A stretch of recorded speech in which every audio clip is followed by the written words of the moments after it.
Alright, so this is going to be another movie review. This one's called Gore. This is another canon release. It kind of rips off three different rip-off genres from the 80s.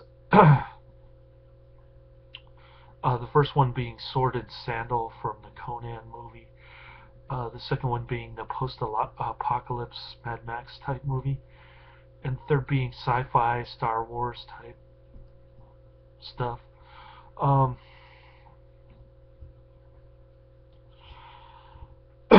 so this movie manages to rip off three at once, and it's one of the worst movies of all time. It gets a 2.8 rating on IMDb, sorry.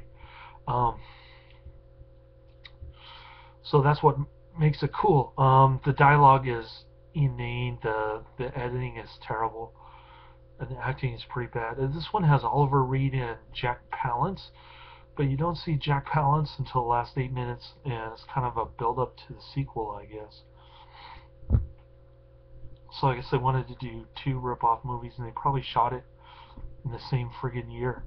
So Mystery Science Theater 3000 did the sequel to this. I don't know why they didn't do the original. It's about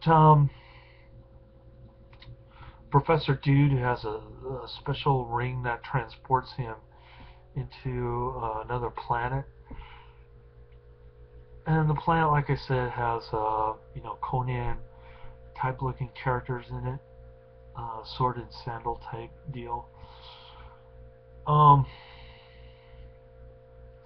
There's the bad dude played by Oliver Reed. He was pretty good in Dr. Jekyll and Mr. Hyde. I liked him. Actually, I kind of like all of his movies, and all of them are on InstaView. Seems like, which is cool. So Oliver Reed plays a bad guy.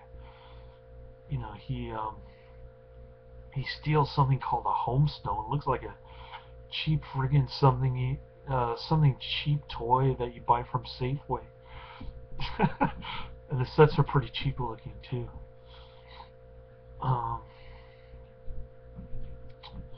So there's that. He steals the homestone. It has some kind of special powers. Not too sure what kind of powers it holds. But meanwhile, the Professor Dude is busy learning how to handle a sword. And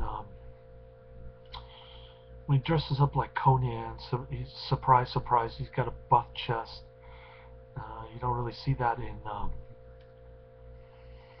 when he's wearing a white dress shirt at college or whatever.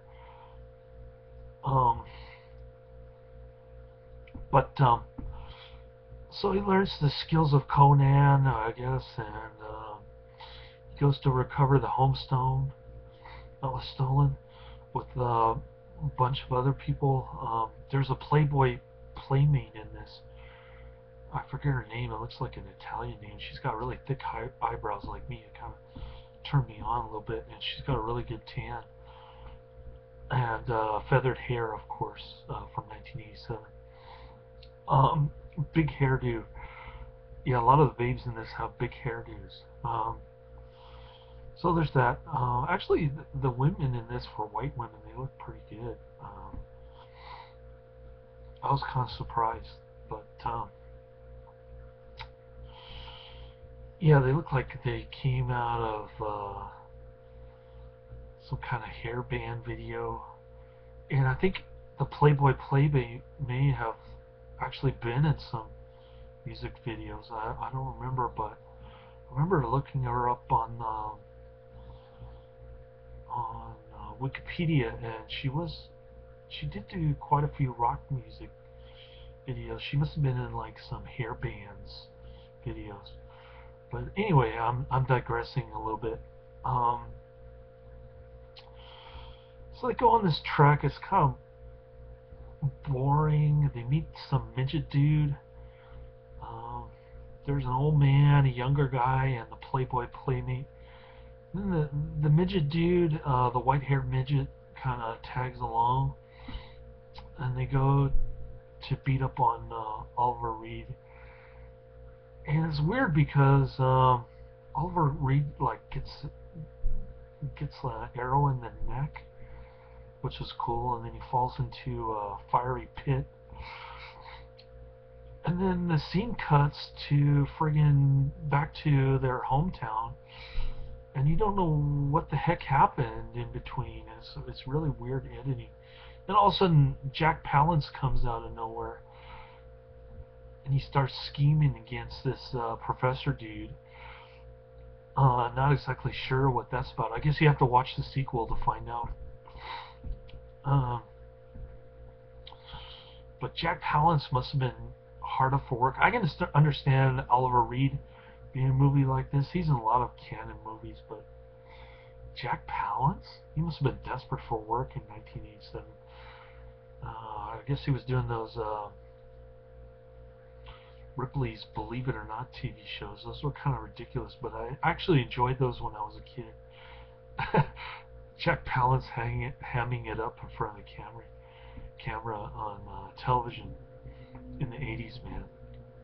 I miss those days. Those were the days when you can watch Ripley's Believe It or Not at nighttime, and then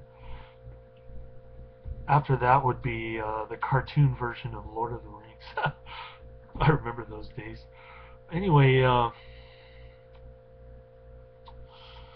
gave this movie 5 stars just because it's one of those so bad that it's actually good movies.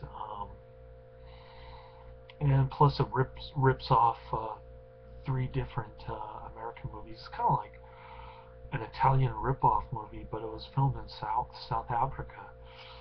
Um, if you can believe that. So